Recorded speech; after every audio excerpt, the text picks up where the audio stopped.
Hi, and welcome to Positively Sparking, podcasts on internet marketing, online business, entrepreneurship, and digital living.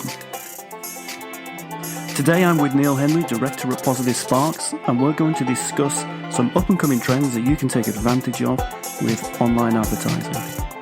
So Neil, how are you doing? Good morning, Phil. I am very well, thank you. Yep, very well. How are you? Pretty good. It's only the second day of September, isn't it? But today we're going to be talking about Christmas, which feels a long way off, but it never is. Yeah, the big countdown of days, as you always see on places like Facebook. That's right. Have you seen any Christmas advertising yet? That's what I was just about to say. People want you shopping. The power of online advertising. The thing I always look forward to, I'm always like an early mince pie buyer. All right. Because I love them. I bet you buy some lovely organic pies, don't you? I do like the fresh baked ones. I do. If they're still warm, I'm guaranteed to buy. Right. So today we're going to go through some stats that we have for online shopping over the last few years around Christmas, which gives us some great insights into what might happen this year. So we're going to discuss 4 things that we uncovered, and each of us will give a tip for you to focus on that fact for your own advertising. So the first one is all about the biggest gifts that we expect to see this year. So Google Stats tells us that clothes, entertainment and toys are set to be the biggest gifts this year, followed by jewellery, watches and electronics. And as you said, Neil, as we were chatting just beforehand, that covers a lot of things. Mm-hmm. So do you want to give your first tip on working with those particular gifts? Yeah, sure. I suppose in the instance of clothes, entertainment, toys, they are such huge areas of business. I mean, if you're thinking of someone like in clothing brands, an Atos, they would be so large in what they provide, what they sell, that their ad campaigns as a big brand would be targeted to the specific category for a specific type of person at a specific type of stage and say even fitness level or whatever they do in their hobbies in their lives. It would be the same with entertainment, and it would be the same pretty much for jewellery, watches and electronics. So because of that, those big brands are always going to be able to target the individual customer that is the specific person they want to target because they've got the big budgets. For a small business, it's all about trying to decide on, I would suggest 2 things, and they run into what is your USP. So what are you primarily looking to try and differentiate on? Is it price? Is it quality? Is it niche? And from there, then deciding to structure ads and structure campaigns, certainly on Google, almost certainly on Facebook as well with the different demographics you can target, but target people by the product that you know in this period of time for the next 2 or 3 months coming up to Christmas. What are your go-to sellers? And then from there, structuring the ads around what will be the unique selling point for that product, for that specific type of person, because you're not going to have the wiggle room of budget to go after everything you sell. That would be my first suggestion. That's the same on clothes and on entertainment and on toys, because realistically, where can you target people with ads that are going to get the clicks to get people onto your site so that you can convert them through your USP? So use your budget wisely. Yeah, absolutely. That's what you're saying there. Yeah. Well, I'm going to give a tip based on something, well, just what you said there, that made me think. And that is, if we have our remarketing code set up well on our site, we can actually look to create ads that are based on the exact product that people were looking at. So if someone browses through our site and they find a specific watch, then tracking that with remarketing means that we can show them an ad on both Google and Facebook that would represent that watch a certain time after they first visited. So given that Christmas is coming and we expect traffic to be much higher, now is the time of year when getting down to creating remarketing ads which are that specific, so they're product specific, really pays off. I guess another option beyond that is to set up your Facebook shop. So because so many people will be on Facebook looking for Christmas presents as much as they would be on Google. And then having the ability to buy something direct from your Facebook page can only be a good thing. And in terms of remarketing, Phil, is this right that in terms of producing or building campaigns that have the remarketing element, from there you can garner so much data on people that you could then target later on in the year as you have, let's say, seasonal products to sell, or just want to keep in the mind's eye of those people having produced or provided something for them at this time of year? Absolutely. So we can hold a remarketing list for up to 180 days. So that gives us 6 months to show those people another ad. So if we go past Christmas, which might be our main marketing time, we can still show them something that's maybe based around February and Valentine's Day or Easter, whenever that is next year. And so that's a good way, as you said there, to use remarketing lists, is not only at the specific time that you're promoting for, which might be Christmas, but beyond that. And maybe even your ads that move further on look to entice people to an email marketing list, which means you can promote to that person forever should you entice them to subscribe. Good stuff. So should we move on to the next fact to base around? Yeah, I suppose so. I mean, just to wrap up that one, before we go on, I was just thinking there as you're speaking, clothes, entertainment, toys, jewellery, watches, electronics, the top 6 for this year.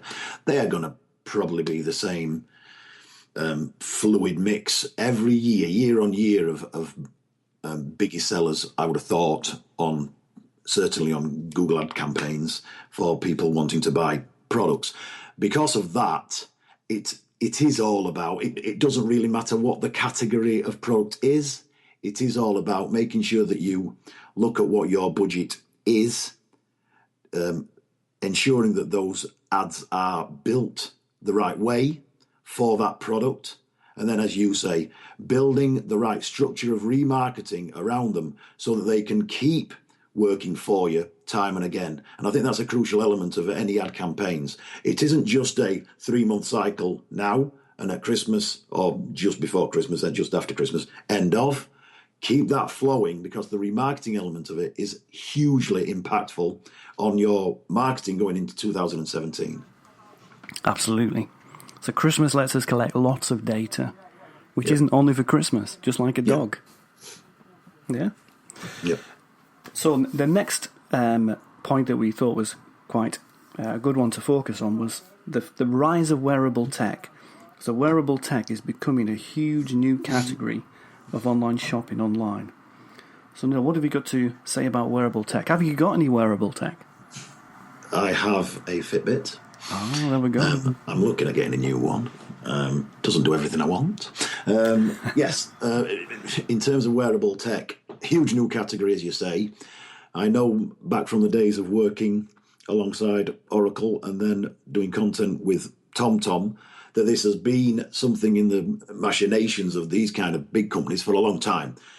I suppose in terms of the context of what we're discussing here today, in terms of wearable tech, I would say that any company looking at their ad campaigns or online advertising strategy, think about the longevity of that search. So wearable tech is a really good example. This is not going to fall off a cliff after Christmas. This is not just a seasonal toy that someone is going to want for their child for Christmas. This is something that in New Year's resolutions will be huge. People will be looking at these kind of products, any kind of wearable tech, any kind of tech that enables them and facilitates them in the kitchen, in the home, wherever, well into next year. And it won't have any real kind of seasonality impact until you probably go into next February or March, because coming up to Christmas, people will be all about the tech. But then even after, for New Year's resolutions and for getting fit into the new year, doing things into the new year, alleviating them in their work and life and their balance of everything, the wearable tech category will be huge throughout that time. Yeah, agreed. Especially the fitness-based stuff. Mm-hmm. So as we get to New Year and everyone's thinking about joining the gym, that's the time, isn't it, to resell that fitness-based wearable tech. And maybe again as we get near to the summer holidays, where people want to look good when they're on the beach. Did you have any New Year's resolutions this year? Whoa, it's only the second day of September. But did you have any for this year? Oh, that's a long time ago, Phil. A lot's happened.